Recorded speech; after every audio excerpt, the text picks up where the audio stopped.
Hello लाडक्या बहिणींनो आणि लाडक्या ताईंनो, ई केवायसी बद्दलची सर्वात मोठी अपडेट घेऊन येतोय. लाडक्या बहिणींनो, पती नाही, वडील नाही, दुसरा ओटीपीचा प्रॉब्लेम आहे, यांच्यासाठी जी आर आलेला आहे का? की जी आर कशासाठी आलेला आहे? कारण की एक नवीन जी आर प्रसिद्ध झाला आहे आणि त्याच्या माध्यमातून आपल्यासाठी आनंदाची बातमी येणार आहे. लाडक्या बहिणींनो, जर तुम्ही बघितलं असेल, ई केवायसी साठी शेवटचे किती दिवस उरले आहेत?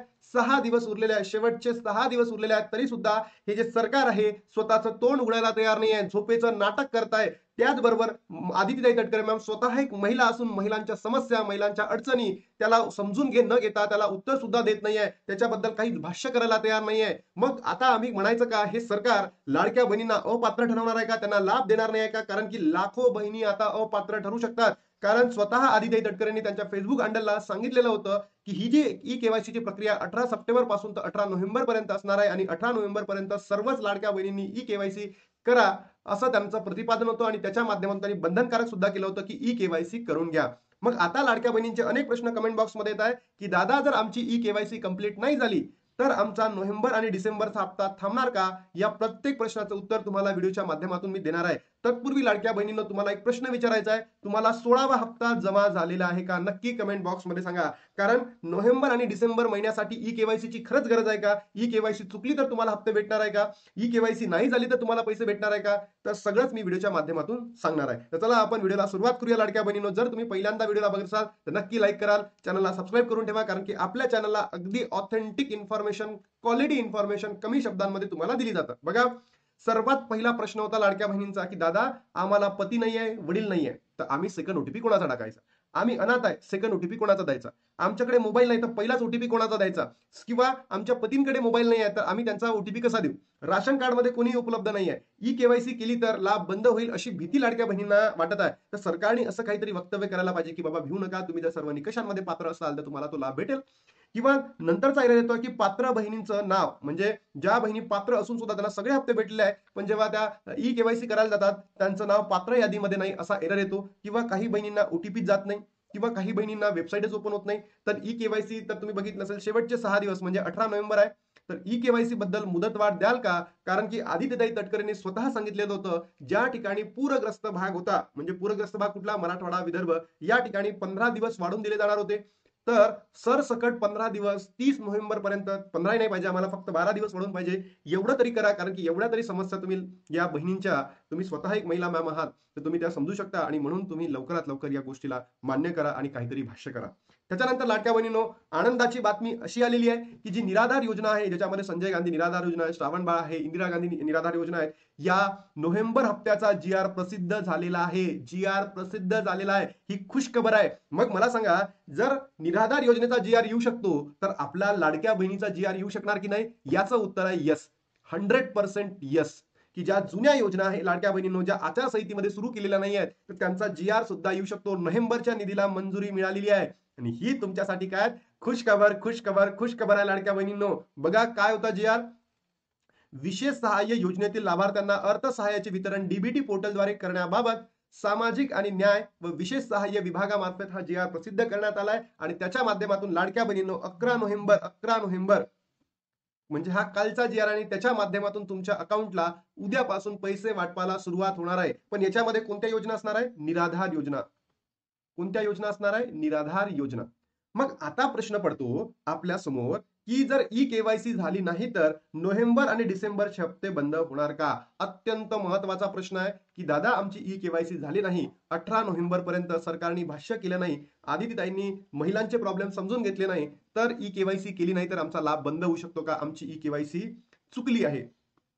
त्याचबरोबर आमची ई केवायसी झाली नाही तर आमचा लाभ बंद होईल का? तर मी तुम्हाला या ठिकाणी सांगतोय की जर नोव्हेंबर महिन्याचा जी आर प्रसिद्ध झाला, नोव्हेंबर महिन्याचा जी आर आला, बरोबर, 18 तारखेच्या आत, तर तुम्हाला ई केवायसी ची गरज नाही.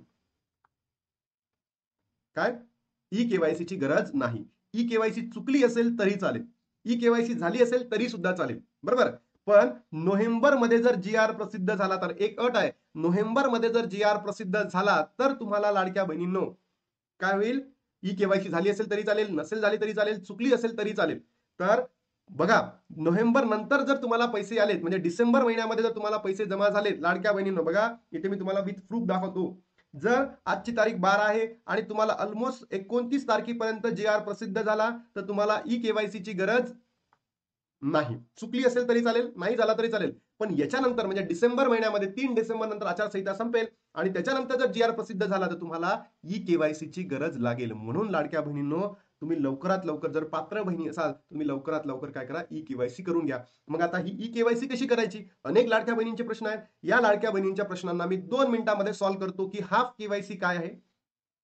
बरोबर, कारण हाफ केवायसी केली तरी सुद्धा तुमची केवायसी काहीतरी प्रोसेस झालेली आहे, न करण्यापेक्षा केलेली बरी की नाही. तर बघा, सर्वात पहिले तुम्ही कुठे जाता, HTTP लाडकी बहीण .महाराष्ट्र.gov.in या संकेतस्थळाला तुम्ही भेट द्यायची आहे. तिथे गेल्यानंतर लाडक्या बहिणीनं तुम्हाला अशा पद्धतीचं पूर्ण वेब पेज दिसेल आणि वेब पेज दिसल्यानंतर तुम्ही हा जो बॉक्स आहे यावर टिक करायचा आहे. म्हणजे लाभार्थी ई केवायसी प्रक्रिया पूर्ण करण्यासाठी इथे क्लिक करावे. केलं आपण. इथे क्लिक केल्यानंतर तुमच्यासमोर अशा पद्धतीचं वेब पेज ओपन होईल. इथे लिहिलं आहे लाभार्थी आधार क्रमांक, इथे कॅप्चा कोड दिलेला आहे, इथे मी सहमत आहे म्हणजे तुम्ही तुमचा इथे आधार क्रमांक टाका, हा कॅप्चा कोड टाका, मी सहमत आहे वर टिक करा, ओटीपी सेंड करावर टिक करा. मग तुम्हाला अशा पद्धतीचे एरर येऊ शकतात की बाबा अनेबल टू सेंड ओटीपी, सादर आधार क्रमांक योजनेच्या पात्र यादीमध्ये समाविष्ट नाही, की हा आधार क्रमांक मुख्यमंत्री माझी लाडकी बहीण योजनेच्या यादीत नाही आहे, किंवा we are experiencing high traffic, अशा पद्धतीची तुम्हाला एरर येऊ शकतात. तर तुम्ही काय करायला, रिफ्रेश करत चला, 2 ते 3 वेळा रिफ्रेश करा. 100% तुम्हाला काय येईल, ओटीपी येईल. पण ओटीपी आता पाठवला तर तुम्ही काय करणार, असं तुमच्या समोर ओपन होतं. मग ओटीपी तुम्हाला सेंड झाला की, पण तुम्ही लगेच त्याला रिफ्रेश करू नका. या पेजला लगेच रिफ्रेश करू नका, थोडासा वेट करा. जर ओटीपी आला नाही तर थोडासा वेट करा. 10 मिनिटं या ठिकाणी तो ओटीपी व्हॅलिड असतो. तुम्ही 10 मिनिटं वेट करा. 10 मिनिटांमध्ये जर ओटीपी आला तुम्ही इथे टाका, सबमिट करा. तुम्ही सबमिट केलं म्हणजे तुमची हाफ केवायसी काय झाली, कंप्लीट झाली. आणि जर तुम्हाला कोणी म्हणत असेल की हाफ केवायसी करू नका, तर लाडक्या बहिणींनो तुम्हाला सांगतो, फुल नाही फुलाची पाकळी तरी आपली कंप्लीट होईल. बरोबर, ज्याच्या माध्यमातून आपल्याला जर डिसेंबर महिन्यामध्ये जर नोव्हेंबरचा हप्ता आला तर आपल्याला काय मिळणार, पैसे भेटणार म्हणजे भेटणार. त्याच्यानंतर आता ज्या बहिणींकडे पती आहे, वडील आहे, त्यांनी आपला वडिलांचा किंवा पतीचा आधार क्रमांक टाका, कॅप्चा कोड टाका, मी सहमत आहे वर टिक करा आणि ओटीपी पाठावर काय करा, सबमिट करा. समजा एरर आले तर त्याला काय करा, रिफ्रेश करा.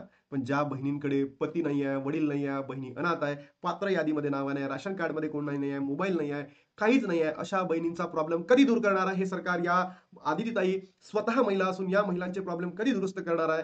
हाच इश्यू, म्हणजे मीच नाही, माझ्यासारखे महाराष्ट्रातील सगळेच बांधव सोबत बहिणी सुद्धा आता प्रश्न विचारताय सरकारला की बाबा तुम्ही महिला असून सुद्धा या लाडक्या बहिणींचे मुद्दे समजून घेत नाही, तर मग या महाराष्ट्रामध्ये कोण मुद्दे समजून घेणार आहे? बरोबर. मग समजा जर तुमच्याकडे वडील पती असेल तर त्यांचा आधार क्रमांक टाकल्यानंतर तुम्हाला काय येईल, ओटीपी येईल आणि ओटीपी सबमिट करा. सबमिट केल्यानंतर तुम्हाला अशा पद्धतीचं नवीन वेब पेज दिसेल, जिथे वडिलांचे पतीचे नाव, ज्यांचं तुम्ही आधार क्रमांक टाकला तिथे तुम्हाला येईल. त्याच्यानंतर तुमचे जात प्रवर्ग या ठिकाणी निवडायचा आहे, तुमची जी कास्ट असेल तीच तुम्ही निवडा. जर कोणी म्हटलं की ओपन निवडलं तर तुमचा लाभ बंद होतो, कसं काही कोणावर विश्वास ठेवू नका, तुमचं जे आहे ते ओरिजिनल टाकायचं आहे.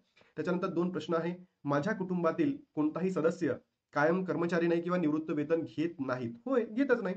इथे काय करायचं, पहिल्या प्रश्नामध्ये होय. जर घेत असाल तर तुम्ही नाही करा. जर तुमच्या फॅमिलीमध्ये कोणी निवृत्त वेतन घेत आहे आणि जर तुम्ही या ठिकाणी होय केलं तर जे निवृत्त वेतन घेत आहे त्यांचा लाभ कधीमध्ये बंद होऊ शकतो. म्हणून काय ना, चुकीची इन्फॉर्मेशन देऊ नका. कारण किती लिहिलं आहे, माहिती खरी असून खोटी आढळल्यास दिल्या प्रकरणी सक्त कारवाईसाठी पात्र राहतील. म्हणून या ठिकाणी योग्य उत्तर द्या. होय, माझ्या कुटुंबातील केवळ एक विवाहित आणि एक अविवाहित महिला योजनेचा लाभ घेत आहे. तर म्हणजेच काय, या ठिकाणी सुद्धा तुम्हाला काय करायचं आहे, होय करायचं आहे. कधी 2 पेक्षा कमी महिला असेल तेव्हा, आणि 2 पेक्षा जास्त असेल तर या ठिकाणी काय करायचं आहे, नाही. मग इथे सबमिट वर टिक करा. इथं असा मेसेज येईल तुम्हाला, या आधार क्रमांकाची ई केवायसी प्रक्रिया कंप्लीट झालेली आहे. त्याच्यानंतर जर तुम्हाला चेक करायचं आहे खरंच नाही झाली की म्हणून, त्या पेजला रिफ्रेश करा, आधार क्रमांक, तुमचा लाभार्थी क्रमांक टाका, कॅप्चा कोड टाका, मी सहमत आहे वर टिक करा, ओटीपी पाठवा. मग तुम्हाला अशा पद्धतीचा मेसेज येईल. That's it. बघा, सरकारने पुन्हा एकदा मी सरकारकडे मागणी करतो, आदितीताई तुम्ही स्वतः एक महिला आहे, तर या माझ्या लाडक्या बहिणींचा जो इश्यू आहे तुम्ही समजून घ्या. दुसरा ओटीपीचा प्रॉब्लेम अजूनही दूर झाला नाही आहे, शेवटचे 6 दिवस राहिलेले आहे आणि लाडक्या बहिणींच्या मनामध्ये असे संदेह आहे की जर ई केवायसी झाली नाही तर लाभ बंद होणार का? तर लाडक्या बहिणींना मी तुम्हाला सगळं सांगितलं. जर नोव्हेंबर महिन्यामध्येच आपल्याला GR प्रसिद्ध झाला आणि पैसे वाटप सुरू झाले तर नोव्हेंबरसाठी ई केवायसीची गरज नाही, पण पुढल्या महिन्यांसाठी तुम्हाला ई केवायसी लागेल म्हणजे लागेल. आणि नोव्हेंबरचाच हप्ता जर तुम्हाला डिसेंबरमध्ये भेटला तर तुम्हाला ई केवायसी लागणार आहे. बरोबर. आता इथे थांबतो आणि भेटतो तुम्हाला नवीन व्हिडिओमध्ये. तोपर्यंत जय हिंद, जय महाराष्ट्र, जय श्रीराम. तुमची प्रतिक्रिया काय, की नोव्हेंबरचा हप्ता नोव्हेंबर महिन्यामध्ये जमा व्हावा का, जसं निराधार योजनेसाठी झालं, ती सुद्धा प्रतिक्रिया या ठिकाणी तुम्ही कळवा.